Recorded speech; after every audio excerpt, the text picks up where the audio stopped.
Hello hi बच्चों, welcome back to my channel begin with Neeraj. और एक बच्चा मेरे से पूछ रहे थे, पता नहीं दीपा नाम था शायद, ऐसा ही कुछ था, दीपा गुप्ता। तो वो पूछ रही थी कि मैम आप कैसे हो, आप अच्छे हुए हो नहीं। बेटा मैं बिल्कुल ठीक हूँ अभी। वो उस दिन ही कल परसों ही थोड़ा सा तबीयत ख़राब हो गया था मेरा, अभी मैं बिल्कुल ठीक हूँ। और thank you so much for asking me कि आपने मेरे से पूछा कि मैम आप कैसे हो। ठीक है, मैं बिल्कुल ठीक हूँ अभी। ठीक है, अभी आपके जो क्वेश्चन है केमिस्ट्री और थर्मोडायनामिक्स से, आपने चैप्टर देखा होगा, फिजिकल का है ये चैप्टर थर्मोडायनामिक्स। तो हम उसके क्वेश्चंस लेके आई हूँ मैं कुछ आपके लिए, तो वो हम क्वेश्चंस कर ले रहे हैं। अभी देखो फर्स्ट क्वेश्चन है आपका, the property which can be classified as an intensive property is. तो देखो इसमें ना दो प्रॉपर्टीज होती हैं, एक इंटेंसिव होती है, एक एक्सटेंसिव होती है। ओके, होती है तो इंटेंसिव होती है बेटा, उसमें आती है आपकी हीट और आता है वर्क। ये दो प्रॉपर्टी होती हैं आपकी इंटेंसिव प्रॉपर्टीज़। तो ये दो आ जाती हैं इसमें। तो इसमें हीट क्या टेम्परेचर से हम कर सकते हैं, तो वो हमारा टेम्परेचर है, ये सही हो जाएगा। बाकी जो एक्सटेंसिव प्रॉपर्टीज़ हैं वो वॉल्यूम, मास और बाकी हीट कैपेसिटी वगैरह और इंटरनल एनर्जी वगैरह, ये सारी आपकी एक्सटेंसिव प्रॉपर्टीज़ में आ जाती हैं। ठीक है, नेक्स्ट क्वेश्चन है आपका, internal energy does not include. तो इंटरनल एनर्जी क्या इंक्लूड नहीं करती है, तो वो इंक्लूड नहीं करती है बेटा एनर्जी ऑफ ग्रेविटेशनल। ठीक है, ग्रेविटेशनल की एनर्जी इंक्लूड नहीं करती है हमारी इंटरनल एनर्जी। फिर देखिए थर्ड क्वेश्चन है आपका, if in a container mass and no heat exchange occur then it constitutes a. तो अगर एक कंटेनर है, उसका मास है, उसमें नो हीट एक्सचेंज हो रहा है, एक कंटेनर, जैसे आपने कंटेनर लिया, उसमें क्या है, हमने ऊपर रख दिया कोई भी चीज़, एक जैसे आप लकड़ी का कुछ रख दो, ये गिलास है और नीचे कप समझ लो, ये कप है आपका। ठीक है, तो हमने चाय का कप है, इसमें चाय है अंदर, और उसमें क्या हो रहा है, मास है, ये कंटेनर मास हो गया, फिर उसमें नो हीट एक्सचेंज। तो हीट का क्या एक्सचेंज नहीं हो रहा है। जैसे एक हमने ले लिया कप, खुला हुआ कप ले लिया एक हमने, तो उसमें क्या है, जो हमारी चाय होगी, अंदर चाय होगी, उसका क्या वेपर बाहर जाएंगे, है ना। तो ये हो गया ओपन सिस्टम, ओपन सिस्टम हो गया। इसमें क्या है, इसमें हीट का एक्सचेंज हो रहा है, आपको पता है हमारा जो इन्वायरमेंट है उसमें जा रही है हीट हमारी। तो इसमें क्या है, हीट का एक्सचेंज नहीं हो रहा, इसमें हीट का एक्सचेंज नहीं हो रहा है, इसमें हो रहा है हीट की एक्सचेंज। तो नो हीट एक्सचेंज है occurs then it constitute a close system, open system, isolated system या फिर इमेजिनरी सिस्टम। तो बेटा ये जो है, ये आपका हो जाता है ये वाला ओपन सिस्टम, ओपन सिस्टम में आ जाएगा, ये आइसोलेटेड में आ जाएगा, आइसोलेटेड में आ जाएगा। और जो आपका एक और होता है बिल्कुल ही क्लोज होता है चारों तरफ से वो, तो उसे बोल देते हैं हम क्लोज सिस्टम। ठीक है, उसे क्लोज सिस्टम बोल देते हैं, मतलब किधर से भी कोई भी ट्रांसफर नहीं हो पा रहा है हीट का, ना बाहर जा पा रही ना कोई। जैसे थर्मस आपने देखा होगा, थर्मस या फिर आप जो बॉटल होती है वाटर बॉटल, जिसमें हम गर्म पानी या गर्म चाय रख देते हैं, तो वो लंबे टाइम तक, कुछ टाइम तक, मतलब वो इसकी हीट बनी रहती है उसी के अंदर, बाहर नहीं निकलती है, तो बहुत कम हीट का लॉस होता है उसमें, तो उसी को बोल देते हैं हम क्लोज सिस्टम। ठीक है, तो ये किस में आ जाएगा बेटा, आपका आइसोलेटेड सिस्टम में आ जाएगा, मतलब थर्ड ऑप्शन आपका सही हो जाएगा। जस्ट अ मिनट, ये क्या हो रहा है, सॉरी। तो आपका थर्ड ऑप्शन क्या हो जाएगा, सही हो जाएगा। ठीक है, नेक्स्ट क्वेश्चन है आपका, CV value for monoatomic and diatomic gases respectively are. तो CV की वैल्यू रखिए, आपको पूछी है, तो CV की वैल्यू कैसे निकालते हैं, तो CP minus CV equals to R. आपने ये वाला फॉर्मूला तो पढ़ा होगा लास्ट चैप्टर में, जो मैंने कराए थे आपको क्वेश्चन, किसके, स्टेट ऑफ मैटर के, सॉलिड एंड गैसेस। तो उसमें ये आपको फॉर्मूला बताया था, उसमें CV की जो वैल्यू है, ये क्या है बेटा, ये आपकी जो हीट कैपेसिटी होती है, हीट कैपेसिटी, उसका कांस्टेंट वॉल्यूम पे उसकी वैल्यू पूछी है कि एटॉमिक, मोनो एटॉमिक की वैल्यू क्या होगी और डाई एटॉमिक की वैल्यू क्या होगी। तो इनकी जो वैल्यूज़ निकालनी पड़ती हैं, वो कैसे निकालनी पड़ती हैं, जैसे हम अगर निकालेंगे CV की वैल्यू, तो CV की वैल्यू निकालने के लिए आपको क्या करना पड़ेगा, R माइनस CP हो जाएगा। ठीक है, ऐसे हो जाएगा। तो अगर हम यहाँ पे भी ये माइनस में बचेगा, तो यहाँ से माइनस का काट देंगे, तो क्या बचेगा, CV इक्वल्स टू CP/R, ऐसे हो जाएगा। इसका होने के बाद में क्या है, इसकी जो वैल्यूज़ होती हैं वो हम पुट कर देते हैं यहाँ पे। जैसे मोनोएटोमिक गैस है आपके पास में, जैसे मोनोएटोमिक गैस कौन सी होती है, जैसे नाइट्रोजन हो गया, हीलियम हो गया, ठीक है, हाइड्रोजन हो गया, ये मोनोएटोमिक गैस हो जाती हैं। और जो डाईएटोमिक गैसेस होती हैं, वो होती हैं आपकी H2, ठीक है, Na2, मतलब गैसेस हो जाती हैं, हीलियम। तो ये मोनोएटोमिक गैस हो जाती हैं, हीलियम नहीं, ये मोनोएटोमिक गैस हो जाती हैं, सॉरी ये डाईएटोमिक गैस हो जाती हैं। और ये जो मैंने लिखी हुई हैं ऊपर, ये आपकी हो जाती हैं मोनोएटोमिक गैस। तो मोनोएटोमिक गैस और डाईएटोमिक गैस के जो CV की वैल्यू वो पूछी है उन्होंने, तो उनकी जो वैल्यू निकल के आती है बेटा, वो आती है आपकी वैल्यू निकल के, देखिए कौन सा ऑप्शन करेक्ट है आपका। आपका इसमें B ऑप्शन करेक्ट हो जाएगा, 3/2 R और 5/2 R। मतलब बी ऑप्शन आपका करेक्ट हो जाएगा। ये कैसे निकालना है वो भी मैं आपको बता सकती हूँ, लेकिन फिर ज़्यादा लेंथी हो जाएगी वीडियो, तो मैं इससे मैं नहीं बता सकती इसलिए। वैसे लेकिन निकालना है आपको, तो एक फ्रीडम बुक होता है, फ्रीडम करके एक वो चीज़ होती है, एफ जिसे डिनोट करते हैं हम, ठीक है। तो उससे क्या है, हम उसी से हम वैल्यू को पुट करते हैं, उसके बाद भी हम निकाल देते हैं, ठीक है। देखिए नेक्स्ट क्वेश्चन है आपका, the positive value of delta S indicates that.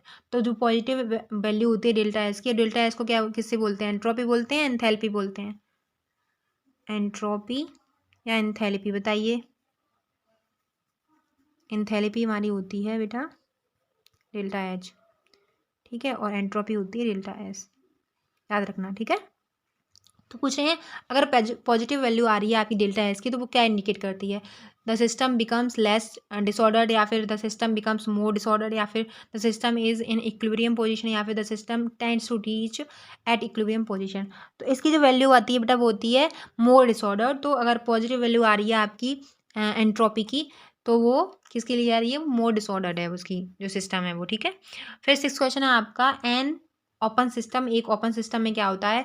तो एक ओपन सिस्टम में क्या होता है बेटा, इसका जो ऑप्शंस हैं वो हैं, can either loss nor gain energy, या फिर कैन लॉस और गेन एनर्जी, या फिर कैन गेन और लॉस मैटर, या फिर कैन लॉस और गेन बोथ मैटर और एनर्जी। तो इसमें क्या होता है बेटा, दोनों ही चीज़ें क्या होती हैं, गेन भी हो सकती है, लॉस भी हो सकती है, मैटर और एनर्जी, ठीक है। उसके बाद देखिए नेक्स्ट क्वेश्चन, ओपन सिस्टम है ना आपका, ओपन सिस्टम क्या, देखो मैंने बताया था आपको ओपन सिस्टम कि एक हमने चाय का प्याला लिया है और उसमें क्या है, दोनों ही लॉस भी हो रही हैं और हमें गेन भी हो रही है ना, तो इसमें दोनों ही हो जाएगा, ठीक है।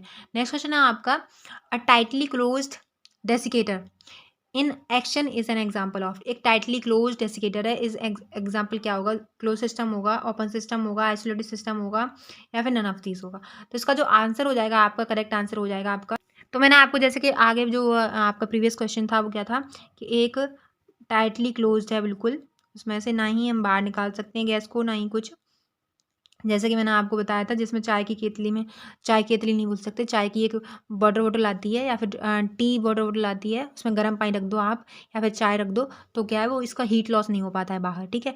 वो लंबे टाइम तक जो चाय होती है हमारी वो गर्म बनी रहती है। तो वो क्या है, ये क्लोज सिस्टम ही तो बताया था मैंने आपको, क्लोज सिस्टम ही तो है ये, क्लोज्ड सिस्टम में आता है ये, ठीक है। अच्छा नेक्स्ट क्वेश्चन है आपका, delta U equals to W is true to. तो ये इडियाबैटिक चेंज के लिए ट्रू है, या फिर आपका आइसोलेटेड सिस्टम के लिए, फिर आइसोथर्मल चेंज के लिए, फिर नन ऑफ दीज के लिए। तो जो आपका ये इसका जो करेक्ट ऑप्शन है वो हो जाएगा आपका, इसका आंसर है ए, इडियाबैटिक चेंज, ठीक है। नेक्स्ट क्वेश्चन है आपका, variation of heat of reaction with temperature is known as. तो इसमें क्या है, वेरिएशन बोल रखे हैं उन्होंने, कि एक टर्म दिया था किसी ने कि variation of heat of reaction with temperature, temperature के साथ में हीट का जो वेरिएशन होता है, रिएक्शन में वेरिएशन होता है, तो वो किसने दिया था, वांट ऑफ आइसोथर्मल ने दिया था, या फिर वांट ऑफ आइसोकोर बोलेंगे या फिर आपका किरचॉफ इक्वेशन बोलेंगे, या फिर कैमरलिंग इक्वेशन बोलेंगे। तो इसको बोलेंगे बेटा, आपका आंसर है किरचॉफ इक्वेशन, ठीक है। तो नेक्स्ट क्वेश्चन है बेटा आपका 10th, हीट कैपेसिटी सी से डिनोट कर रहे हैं आप कि हीट कैपेसिटी क्या होगी इसका। तो हीट कैपेसिटी का फॉर्मूला मैं आपको बता दे रही, सी से डिनोट करते हैं इसको, और क्यू अपॉन डेल्टा टी इसकी वैल्यू होती है। तो आपकी जो वैल्यू क्या हो जाएगी, फर्स्ट ऑप्शन आपका सही हो जाएगा। और जो सेकंड ऑप्शन है आपका, सेकंड क्वेश्चन है, उसको बोलते हैं बेटा हम specific heat capacity, specific SPECIFIC specific heat capacity, ठीक है, हीट कैपेसिटी। और इसको हम किससे डिनोट करते हैं, क्यू से, ठीक है। तो क्यू से इसको डिनोट कर देते हैं हम क्यू से। तो सेकंड जो आपका फॉर्मूला है वो है स्पेसिफिक हीट कैपेसिटी का, और फर्स्ट फॉर्मूला आपका हीट कैपेसिटी का। नेक्स्ट क्वेश्चन है आपका, गिब्स फ्री एनर्जी इज। तो गिब्स फ्री एनर्जी क्या है बेटा आपकी, गिब्स फ्री एनर्जी है आपका, इसका फॉर्मूला होता है delta G equals to delta H minus T delta S. ये आपका होता है फॉर्मूला किसका, गिब्स फ्री एनर्जी का। तो आपका कौन सा आंसर इसमें सही लग रहा है आपको, इसका आंसर सही लग रहा है मुझे सेकंड, तो सेकंड ऑप्शन आपका सही हो जाएगा। नेक्स्ट क्वेश्चन है आपका, तो ये बेटा आपकी है standard Gibbs free energy equals to. तो ये स्टैंडर्ड है, इसको हम बोलते हैं standard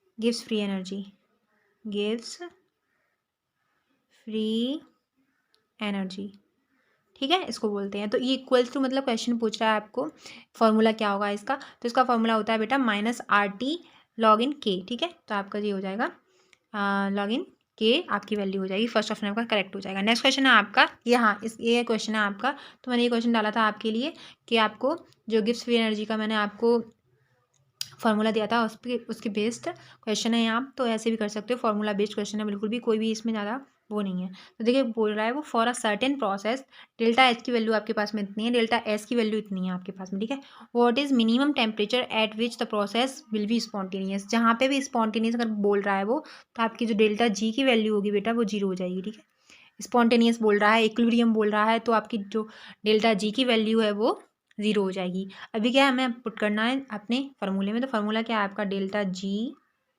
equals to delta H minus T delta S. ये आपका क्या था फार्मूला था। तो डेल्टा जी क्या हमारा 0 है, इसका 0 रख देंगे।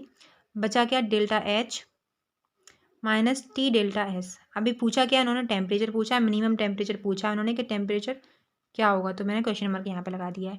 टी इसको लगाने के लिए क्या करेंगे, डेल्टा एच हम इधर ले लेंगे, डेल्टा एच इधर ही छोड़ देंगे, इक्वल्स में लगा लेंगे टी डेल्टा एस। अभी टी निकालना है हमें, तो टी निकालने के लिए हम क्या करेंगे, delta H upon delta S ऐसे निकाल लेंगे। ठीक है, नेक्स्ट पेज पे लिख ले रही हूँ मैं, नेक्स्ट पेज पे कि टी इक्वल्स टू हमारा आ गया था delta H upon delta S.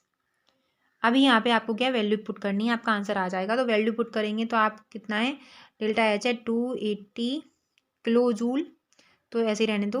उसके बाद में आपका जो डेल्टा एस है, डेल्टा एस कितना है 140, 0 से 0 काट दो, कितना आ जाएगा आपकी वैल्यू, वैल्यू आ जाएगी आपकी 14 दूनी 28, 2 आ गया। ठीक है, 2 आने के बाद में किलो जूल है, तो किलो जूल को हम क्या लिखेंगे 10⁻³ लिखते हैं या -3 लिखते हैं, 3 लिखते हैं ना, 10⁻³ लिखते हैं। ठीक है 3, तो आपका जो 2000 के है आपका ऑप्शन सही हो जाएगा। ठीक है, तो आपका ए ऑप्शन क्या हो जाएगा, यहाँ पे देखिए 2 ऊपर है ही और 10⁻³ है, तो ये आपका हो जाएगा, टेम्परेचर में बताना है तो 2000 के हो जाएगा। ठीक है, आपका केल्विन में आपका आंसर आ जाएगा, क्यों टेम्परेचर केल्विन में ही। और डिग्री सेल्सियस में अगर पूछा होता तो आप क्या करते, इसमें से 2000 में से आपको क्या करना था, माइनस करना था 273, तो ये डिग्री सेल्सियस में आपको आंसर आ जाता। आंसर कितना आ जाता, देखिए 10 में से 3 गए, 3 बचे, 7 बचे, और यहाँ पे कितने हैं 9 में से 2 गए, 9 में से 7 गए, 2 बचे, और यहाँ पे कितने रह गए 9 में से 2 गए 7 बचे, और उसके बाद में फिर यहाँ पे एक रह गया, तो एक 1727 डिग्री सेल्सियस में अगर पूछा तो इतना आंसर आ जाता आपका। और अगर आपको केल्विन में पूछ रहा है तो आपका 2000 के मतलब केल्विन आपका आंसर आ जाएगा।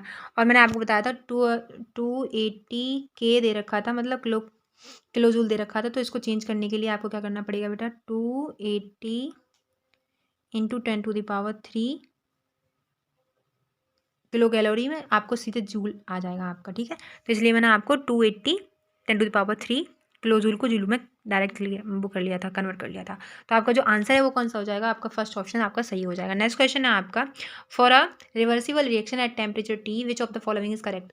तो रिवर्सिबल रिएक्शन के लिए आपका कौन सा सही होगा, तो रिवर्सिबल रिएक्शन है बेटा आपकी, तो उसके लिए क्या सही हो जाना चाहिए, फर्स्ट ऑप्शन आपका सही हो जाना चाहिए। जैसे कि अभी मैंने निकाला था, जो डेल्टा जी हो जाएगा हमारा वहाँ पे 0 हो जाएगा, और 0 होने के बाद में जो टी की वैल्यू आ जाएगी हमारी delta H upon delta S आ जाएगी। ठीक है, तो आपका ये ऑप्शन सही हो जाएगा, फर्स्ट ऑप्शन सही है, delta H upon delta S. Next question है आपका last but not the least, the subject matter of thermodynamics comprises subject matter of thermodynamics comprises energy transformation in a system, mass change in molecular reactions, total energy of system, rate of chemical reaction। तो इसका जो correct option है वो ये है, energy transform in a system आपका correct option हो जाएगा। और thank you so much for watching my take care. और बेटा आपको अगर अच्छे लग रहे हैं क्वेश्चंस, मैं चैप्टर वाइज आपको करा रही हूँ चैप्टर्स, अगर आपको सही लग रहे हैं तो मुझे प्लीज़ कमेंट बॉक्स में कमेंट ड्रॉप जरूर किया करो, जिससे कि मुझे मोटिवेशन मिलता है और मुझे थोड़ी हेल्प मिल जाती है आपसे, कि आप चाहते हो कि जनरली मैं डेली वीडियो अपलोड करूँ, तो इसलिए मैं आपके लिए एफर्ट्स भी डालती हूँ उसके लिए कि मैं डेली ही आपके लिए क्वेश्चंस को लेके आऊँ, अच्छे अच्छे क्वेश्चंस, और डेली अपलोड करूँ आपके लिए वीडियो। बाय।